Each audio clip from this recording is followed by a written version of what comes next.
All right, now let's bring back our powerhouse panel of the morning. The author of Words for Warriors, Sam Sorbo, political analyst Mark Halpern, National Advisory Board member for Project 21, Christopher Arps, and the former acting director of U.S. National Intelligence, Rick Grinnell, with me here on the couch.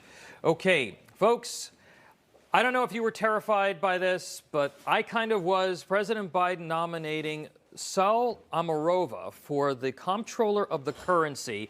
I know most people probably have no idea what the comptroller of the currency does, but this is basically the top bank regulator in the government. She graduated from Moscow University. She was there on a Lenin scholarship. She thinks that government should dictate how much people's salaries should be, and she has in the past praised the Soviet Union's economic and banking system. Sam, are people starting to wake up? You talk to a lot of folks. You've got your podcast. You talk to a lot of people. Are people waking up to the fact that the far left is in control of this government, that there's nothing normal about what's going on here? I certainly hope so. I know that some people are waking up and some people are burying their heads in the sand. I think that with this appointment, the problem with this appointment is nobody's going to pay any attention to it because it's such a kind of an obscure position.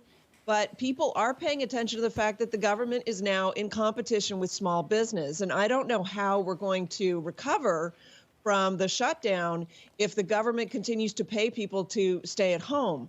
I mean, there's disruption in all kinds of supply chains at this point. There's disruption, obviously, for small business. There were so many small businesses that were put out of business by our very own government. We are now in competition with our government, and that's what really ought to wake people up because it will hit them in the pocketbook.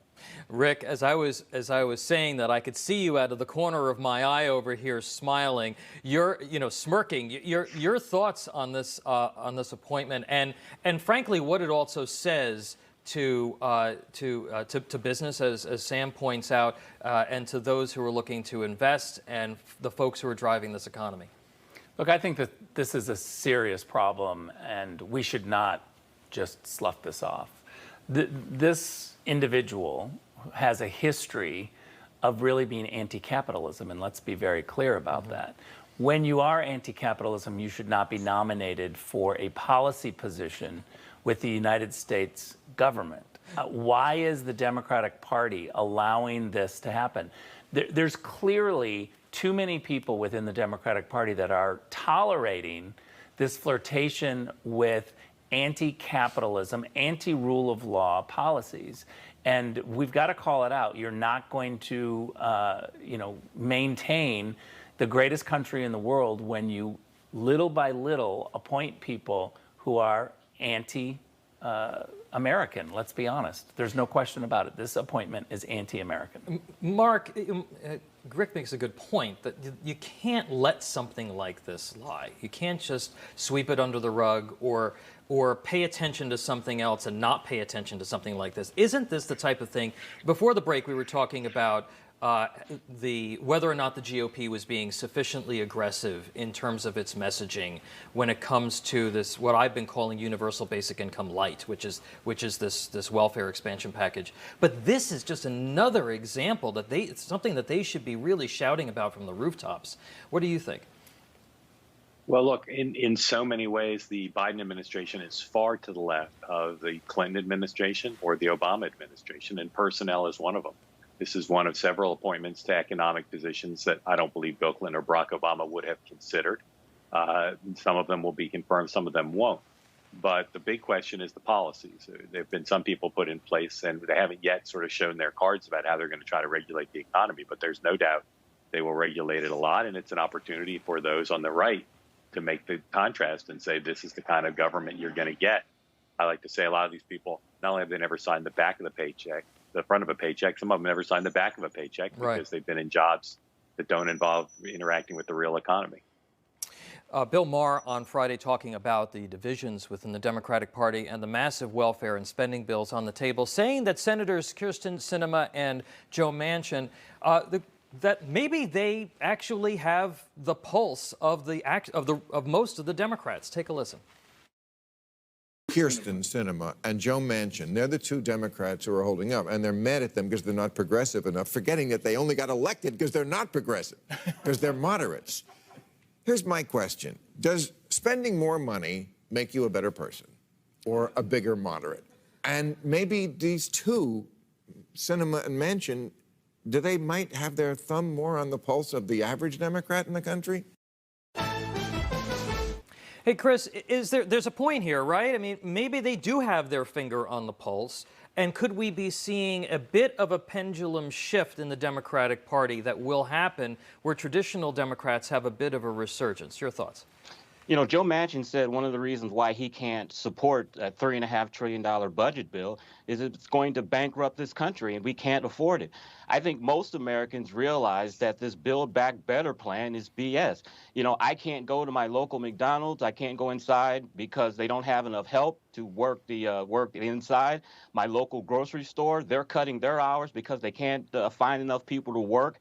I think spending billions of dollars on this Build Back Better plan is bogus, and I think the American people see that by the amount of jobs that are still open and can't be filled. Sam, Kristen Sinema over the weekend was followed by a small group of left-wing activists as she was leaving Arizona State University into a bathroom where she had to lock herself in a stall, and they wouldn't leave her alone. It was pretty terrifying. It's making the video is making its way around social media. I'd like to get your reaction to this, but within this context, you know, we always think about these things in terms of how we raise our kids and how we need to desperately elevate the conversation in this country. Wanted to get your reaction, particularly as a woman, somebody following you into a woman's bathroom, not leaving you alone, and how do we change the tone here? What are your thoughts? Well, this is the standard tactic of the left, and like I said earlier, we have to admit we're not dealing with Democrats, we're dealing with socialists, and the idea that we're going to compromise on this spending bill because 3.5 is too much, but 2 is acceptable somehow is absurd. That's the Overton window. This is all a ruse. The idea that this woman was just appointed, I side with Rick on this. I think that we ought to be paying attention, but I'd love to see more activity from Republicans calling out this behavior. My fear is that they're somehow on board. And you've got Sinema and Manchin, who are the two sort of stalwarts. Yeah, there might be a number of Democrats on the Hill who are thinking these guys are going to at least hold the line so that we can appear as if we support this. It doesn't matter. Your actions speak louder than your words. Right. And in fact, they're all supporting this. They're all supporting this shift to socialism. And we ought to be more cognizant of that. And we're not. People are not speaking out enough about this. Yeah, I think that the right needs to be far more aggressive. Thank you to our panel. We'll catch up with you on the other side.